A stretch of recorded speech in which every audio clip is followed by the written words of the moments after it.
The World Juniors are here coming on Boxing Day, and we're here to bring you some players to watch. Today, I'm joined by our Assistant Director of Scouting at McKeen's Hockey, Derek Newmeyer, and our U.S. Regional Scout, Linc Dansevich. Guys, today I kind of, everybody knows the Gavin McKennas and so on, but I kind of wanted to highlight some players that might have a chance to boost their stock or get their name a little more well known in the prospect world. So, Derek, I know you had some guys from your region, the WHL, that you wanted to highlight, and I'll start with you. Yeah, absolutely. The first guy that I want to give a shout out to here is Tij Iginla, who has been one of my favorite players in the WHL the last couple of years. And I'm really excited for him that he is healthy enough to play in this tournament because he got shut down pretty early last year due to injury. And I think maybe people started to forget a little bit about just how good this guy is and, how much his game grew from his 16-year-old season to his 17-year-old season. And he's been awesome this year for the Memorial Cup host Kelowna. He's been their number one center. He's been good at both ends of the ice. He's been physical. He's been scoring. He's been making plays. Like there's just so much to this guy that is so much fun to watch. The more I watch him, the more he does look like his dad, Jerome, back from his NHL days. So I think there's going to be a bit of a chip on Iginla's shoulder this year in this tournament. I think he's going to be a little extra excited, have that little extra, pep in his step to be playing on a big stage again and, to be surrounded by all this elite talent and just play these big, meaningful games since he missed a season of that last year. So, and he's that type of player. He's that type of player who, just gets better when the spotlight gets brighter. So I think he's going to have a monstrous tournament. I'm very excited to see what he can do. And the other name I want to talk about is Harrison Brunicke. So he's not in my region anymore. He's off playing in so far this season in the AHL and the NHL. We'll see what happens to him after that. Maybe he'll come back to the dub. I guess we'll see. But yeah, I wanted to talk about him because I find him very fascinating as a player. He's a guy that we ranked in our first round at McKeen's a couple of years ago, just because he had so much growth that season and his game was trending in the right direction. It wasn't all there. There were some nights where he was great, some nights where he wasn't. But when I watched him that year, I just saw a lot of potential. And then last year in Kamloops, he was their number one defenseman. He was playing on the power play and the penalty kill and logging like 30 minutes a night a lot of the time. And his game just took off. And it was really, really cool to see. I mean, I wasn't expecting him to make the Penguins out of camp. I wasn't expecting him to play as much as he has so far. He's done 9 games in the NHL, and I forgot how many in the AHL. But he hasn't looked out of place, which is pretty rare for a 19-year-old defenseman in that league. I think it's great for Canada that Pittsburgh is loaning him for this tournament. I mean, you've got a guy who's played against NHL competition. He's been in the locker room with Sidney Crosby and Jenny Malkin and Crystal Tang and Eric Carlson. Like, this guy is going to bring a lot of leadership and experience to this Canadian dressing room. And I think that's going to be a huge advantage for them. And I don't know. I think he's a really cool story. He was only picked in the second round by the Penguins, but he's just getting better and better at such a rapid pace. So I'm very excited to see what he can do with this tournament as well. I think it's going to be maybe a bit of a new experience for him. I don't think he's used to this kind of bright spotlight, but I think he's going to handle it well, and I'm very excited just to see how well he can do. Yeah, I think Zane Parekh is probably hands down the most talented right-hand defenseman that Canada has, but Brunicke, with just like you're saying, with the experience he has and the trajectory he's on at the moment, I can really see him just kind of being Canada's minute munching kind of defenseman that Dale Hunter is just comfortable throwing out there whenever they need. And yeah, like you said, it's a great story. People should look into his background. I believe he's from South Africa, or he was Yep. born there. But Linc, I want to ask you about Will Horcoff on the USA. He's been an incredible story. The Penguins picked him in the first round, I believe, with their last of 3 first-round picks last year. And, you know, people kind of scoffed at that and said, is he there? Is he a first-round pick at this very moment? But, however many months later, it's looking like a steal of a pick. He's got 19 goals in 20 NCAA games. Linc, what have you made of his play so far this year with Michigan?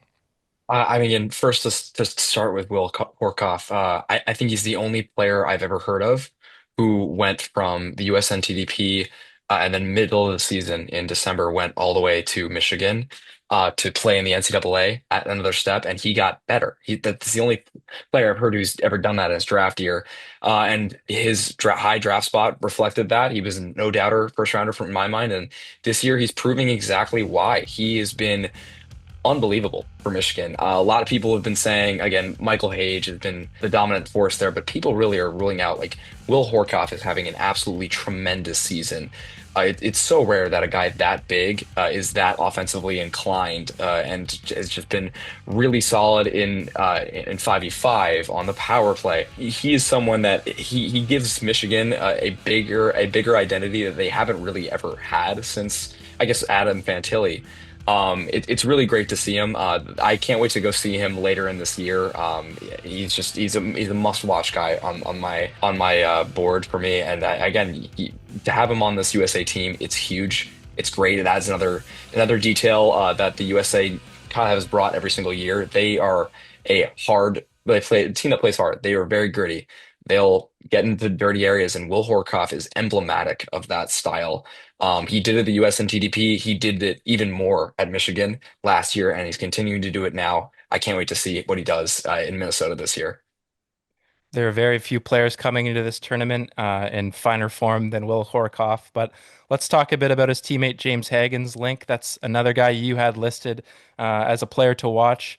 I think last year he was quite good, maybe not standout, but playing on that first line, and of course the USA won gold. They'll be looking to win their third gold in a row this year. Linc, we were talking about this with Iginla. Do you think Hagens has a bit of a chip on his shoulder after falling off of that first place mantle last year in the draft? 100%. I last year when he went into the tournament, he was having the same kind of discussion around him that McKeen is having right now, and I think he performed incredibly well last year. There was an argument that he could have been listed as the United States MVP when they won that tournament. He was, and again, people talk about again like did he show up in the big games? Did he show up wherever? That gold medal game, people forget. Finland went up early. James Higgins got that really essential comeback goal. He definitely has a chip on his shoulder. And as I've seen this year, I've seen him once in person this year. He is playing like that at BC. Leonard and Perreault are gone. He's elevated the play of everyone around him. He is one of the reasons why Dean Letourneau has come alive this year. He's been really elevating the play of every single one around him, especially Teddy Stiga and other guys. He is the best skater that the United States is bringing, the best forward that the United States is bringing to this tournament. He's the best skating forward that they're bringing. He is going to be fast. He's quick with his hands. He is an unreal playmaker, and he has one of the most underrated shots that I've seen in a while. This is a very complete player, and he really, really has been rounded out and playing excellent for BC so far. I really think all the tools are in place for him to have a monster tournament. So really look out for Hagens to be just on a tear during this tournament. I really do think that this is going to be something a tournament to remember for James Hagens. Hagens, Perreault, and Leonard was, of course, the three-headed monster that helped USA to gold last year. You mentioned Teddy Stiga, who scored the gold medal goal with I think it was his only shot at the tournament last year. It Do was, you yeah. do you think Stiga will be on that first line with Hagens and who else? I've seen Zemer, I've seen Iserman there, but who do you guys think the USA's new three-headed monster will be? I like the argument for Stiga. Stiga and Hagens were paired together during the U18s, and I think the Linc Gretzky in his draft year. So I think those two will be a natural pairing together. Again, I think they've been playing at BC. They've looked good on the power play together. I've seen people pair Horcoff with them, Cole Eiserman with them. Brody Zemer is a guy that goes back to the USNTDP with them. Some people have even thrown up Trevor Connolly up there. I think they'll be fine. I personally leaned more towards Cole Eiserman because I don't think there's a better player you can pair with as good of a distributor as James Hagens than some guy who's arguably one of the best goal scorers who's come out of the draft in a minute in Cole Eiserman. So I think look forward to that. But I think Teddy Stiga and Hagens will play together, and some combination of Horcoff and or Eiserman will fill in for that left wing spot.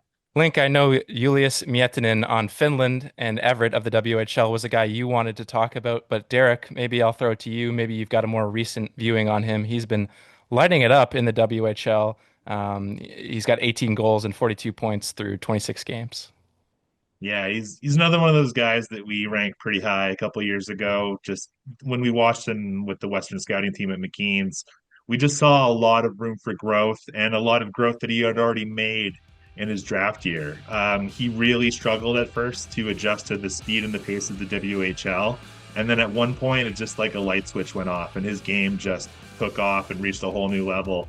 And we really saw the upside that he had, and he's just kept growing and improving, and he's been a monster in the WHL this year. Everett's one of the best teams in the entire CHL. He's their number one center. He's a beast down low. He's dangerous in transition. I mean, with enough space anywhere in the offensive zone, he can score, he can make plays. I just love everything about his game. I think there's not really any big weaknesses to him. I think he's one of the best kept secrets, really, in the prospect world, just because people don't pay a whole ton of attention to Everett, maybe because of their location, even though they're really good every single year. Finland hasn't been a standout team internationally the last couple of years, and I think they're probably going to have some trouble again this year. But boy, I think Miettinen is primed to be a big player for them. I think he'll be their 1C. He's probably going to be playing with the best other forwards they have. I would be surprised to see him really turn a few heads in this tournament just because he has been that good at the WHL level. And I think he's able to translate that to this big stage as well. I mean, yeah, he had. I mean, look, the Finns, they made the gold medal game last year. They had a very gritty team, a very hardworking team, That's and true. That is true. Miettinen is emblematic of just the word effort. Like this guy Yeah. is just a spark plug. He is like got a really high motor. That's another reason why I was really high on him. Like this guy is going to put in the work, and he will be skating his hardest for, I guess, all 22 minutes that he's on the ice during those games. Yeah, I think another thing to note with the Finnish team is they've got a lot of 2006 born players and a lot of attorneys, a lot of experience, and I think that stuff does kind of help when they're trying to play that 200-foot dominant, hard in the corners kind of game that they like to. I did want to highlight one more player, somebody I could maybe speak a bit on if you guys can't. But I'm curious, first of all, what do you think of Czechia's chances? And if you think highly of their chances, do you think Adam Jiricek will be a big part of that? Because personally, I think he's taken major strides forward this year. He looked a little uncomfortable in Brantford of the OHL at times last year. Obviously, they have an amazing team, and his numbers are a bit inflated. But I think we're really starting to see, the talent that made him a first round pick.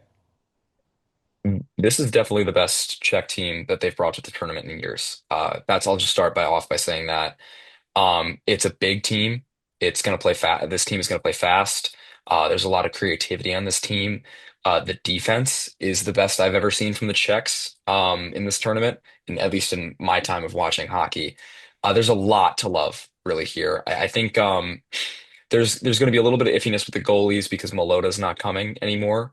But Vaslav Nestrasil, Adam Yeko, Adam Benak, Peter Sikora, Max Curran, and then on defense, Adam Jiricek. Again, he's probably going to be their driver for them. And then they have also Radim Murtka, who we forget was a top 10 pick, Thomas Galvis, Jakob Fibigir, or yeah, sorry if I Yep, don't if yep. I butcher that name. But then yeah, there's a lot of guys. There's a lot of guys who are NHL bound on this team. There's a lot of talent, there's a lot of grit, there's a lot of heart, and they're going to play big, and they're going to play fast, and they're going to be a very tough out. Uh, I would honestly be scared if I was Finland or Czechia, Finland or Canada, because this team is going to definitely put up a serious challenge to those teams. So be scared for sure. I also think it is interesting that Juracek plays in Brantford in the OHL. So he's pretty familiar with some of those guys in the Canadian team. He's played on the same team as some of them. He's played against a lot of them in the OHL. I think that's going to be a nice advantage for him to have because he's got a bit of an inside track on how to defend against a lot of those guys. So I don't think you can discount how that could be advantageous for him and the Czechs. Well, guys, I don't know about you, but I had a lot of trouble trying to narrow down players to watch. Beyond the stars, even some of these storylines, individual storylines to follow, are going to be fascinating. Let alone, Canada looking to get back in the gold medal winning ways, and USA could have a three-peat, which I don't think we've seen since Canada did it. So thanks so much for coming on the show, guys, and looking forward to the tournament. Thank you. Thanks, Kyle. Yeah, it's going to be some fantastic hockey.